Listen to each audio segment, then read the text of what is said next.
একটা মাত্র উপনির্বাচনের টিকিট, আর তার জেরেই ঘন্টার পর ঘন্টা হাইওয়ে স্তব্ধ, রাস্তায় বিক্ষোভ, আর খোদ শাসক দলের নেতৃত্বকে ছুড়ে দেওয়া হলো 24 ঘন্টার চরম আলটিমেটাম।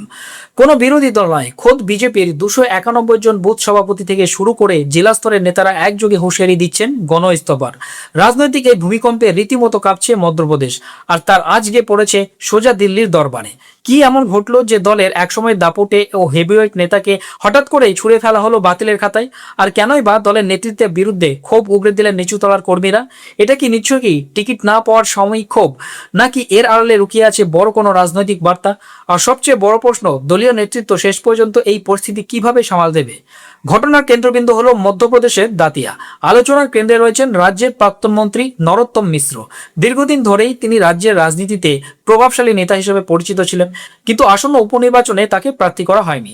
2023 সালের বিধানসভা নির্বাচনে তিনি কংগ্রেস প্রার্থীর কাছে প্রায় 7.5 থেকে 8,000 ভোটে পরাজিত হয়েছিলেন। এরপর রাজনৈতিক মহলের একাংশের মতে সেই ফলাফল ও বর্তমান রাজনৈতিক সমীকরণ বিবেচনায় রেখেই দল এবার অন্য প্রার্থীকে বেছে নিয়েছে। তবে দল আনুষ্ঠানিকভাবে এই সিদ্ধান্তের বিস্তারিত কারণ প্রকাশ করেনি। আর এই সিদ্ধান্ত প্রকাশে আসার পর থেকে শুরু হয়েছে জোর রাজনৈতিক আলোচনা।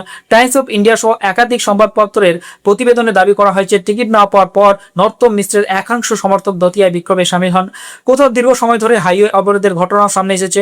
প্রতিবেদনে বলা হয়েছে, গোয়ালিয়র ঝাঁসি মহাসড়ক অবরোধকারী বিক্ষোভকারীদের ছত্রভঙ্গ করতে পুলিশকে গাদানে গ্যাস পর্যন্ত নিক্ষেপ করতে হয়েছে, এমনকি বল প্রয়োগও করতে হয়েছে। শুক্রবার সন্ধ্যায় শুরু হওয়া এই আন্দোলন রাত ভোর তীব্রতর হতে থাকে এবং শনিবার ভোর 4:30টার দিকে বাধা উক্কালানে বিক্ষোভকারীরা পুলিশের সঙ্গে সংঘর্ষে জড়িয়ে পড়লে তা সহিংস রূপ নেয়। ব্যস্ত মহাসড়কটিতে সৃষ্ট ভয়াবহ যানজট বেশ কয়েক ঘন্টা ধরে চলতে থাকে। টাইমস অফ ইন্ডিয়ার রিপোর্ট অনুযায়ী পুলিশ জানিয়েছে, বিক্ষোভকারীরা পাথর ছুঁড়ে বেশ কয়েকটি গাড়ি ক্ষতিগ্রস্ত করেছে এবং হিংসার ফলে একটি গাড়িও উল্টে যায়। উত্তেজনা বাড়তে থাকায় দাতিয়া জুড়ে বিপুল সংখ্যক পুলিশ মোতায়েন করা হয়। গোয়ালিয়র ও ঝাঁসিকে সংযোগকারী রাস্তাগুলিতে যান চলাচল ঘুরিয়ে দেওয়া হয় এবং দাতিয়া ও গোয়ালিয়র পুলিশ যৌথভাবে যানবাহন চলাচল নিয়ন্ত্রণ করে। আইন শৃঙ্খলা পরিস্থিতি জোরদার করার জন্য পুলিশ সদর দপ্তর থেকে অতিরিক্ত পুলিশ সদস্য চাওয়া হয়। এই বিক্ষোভে বিপুল সংখ্যক মহিলা সহ বেশ কয়েকজন বিজেপি কর্মী অংশগ্রহণ করেন।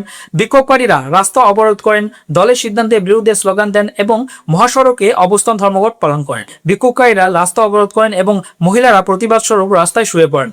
পার্শ্ববর্তী জেলাগুলি থেকেও সমর্থকরা দাতিয়ায় পৌঁছান। মূলত মিশ্রকে টিকিট না দেওয়ায় বেশ কয়েকজন পদাধিকারী পদত্যাগ করায় বিজেপির অভ্যন্তরীণ বিদ্রোহ আরো গভীর হয়েছে। পদত্যাগকারীদের মধ্যে রয়েছেন বিজেপির জেলা সভাপতি রঘুবীর শরণ সহ একাধিক পদাধিকারী। সমর্থকরা আরো দাবি করেছেন যে বিজেপির বেশ কয়েকজন কাউন্সিলরও পদত্যাগপত্র জমা দিয়েছেন। পুলিশ জানিয়েছে যে জেলার বিভিন্ন স্থান থেকে বিক্ষোভের খবর পাওয়া গেছে এবং পুলিশ পর্যাপ্ত নিরাপত্তা ব্যবস্থা বজায় রেখে বিক্ষোভকারীদের সঙ্গে আলোচনার মাধ্যমে এই পরিস্থিতি স্বাভাবিক করার চেষ্টা করে। তবে সবচেয়ে বেশি আলোচনায় আসে বিজেপির দাতিয়া জেলা সভাপতি রঘুবীর সিং কুশওয়ার লেখা একটি চিঠি।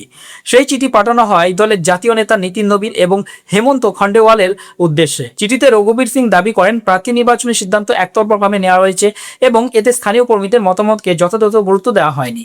এই বক্তব্য সামনে আসতে বিষয়টি রাজনৈতিকভাবে আরো তাৎপর্যপূর্ণ হয়ে ওঠে। চিঠির বিষয়বস্তু আরো আলোচনার জন্ম দেয়। সেখানে রঘুবীর সিং দাবি করেন যে তার সঙ্গে জেলা পঞ্চায়েত সভাপতি, দাতিয়া পৌরসভার সভাপতি ও উপসভাপতি, বারোনি পঞ্চায়েতের সভাপতি ও উপসভাপতি, দাতিয়া বিধানসভার 6টি মণ্ডলের সভাপতি, বিভিন্ন মোর্চার পদাধিকারী এবং 291টি বুথের সভাপতি ও কার্যনির্বাহী কমিটির সদস্যদের একাংশ দায়িত্ব থেকে সরে দাঁড়ানোর সিদ্ধান্ত নিয়েছেন।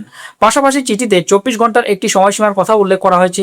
সেখানে বলা হয়, নির্দিষ্ট সময়ের মধ্যে সিদ্ধান্ত পুনর্বিবেচনা না হলে তারা স্থায়ীভাবে দায়িত্ব থেকে সরে দাঁড়াবেন। এখন প্রশ্ন উঠছে, দল এমন সিদ্ধান্ত নিল কেন? রাজনৈতিক বিশেষজ্ঞদের একাংশের মতে উপনির্বাচন যে কোনো শাসক দলের জন্য অত্যন্ত গুরুত্বপূর্ণ, কারণ সরকারে থাকার সময় উপনির্বাচনের ফলাফলকে অনেকেই সরকারের জনপ্রিয়তার একটি সূচক হিসেবে দেখেন। বিভিন্ন সংবাদ মাধ্যমে প্রতিবেদনে দাবি করা হয়েছে, অভ্যন্তরীণ রাজনৈতিক মূল্যায়নে নরোত্তম মিশ্রের সম্ভাবনা নিয়ে কিছু সংশয় তৈরি হয়েছিল।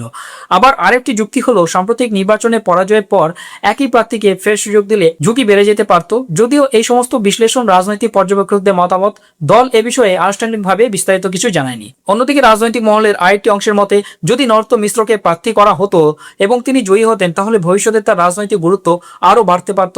আবার যদি পরাজিত হতেন, তাহলে তার রাজনৈতিক প্রভাবও বড় হতে পারত। ফলে দল হয়তো সব দিক বিবেচনা করেই নতুন মুখের ওপর আস্থা রেখেছে।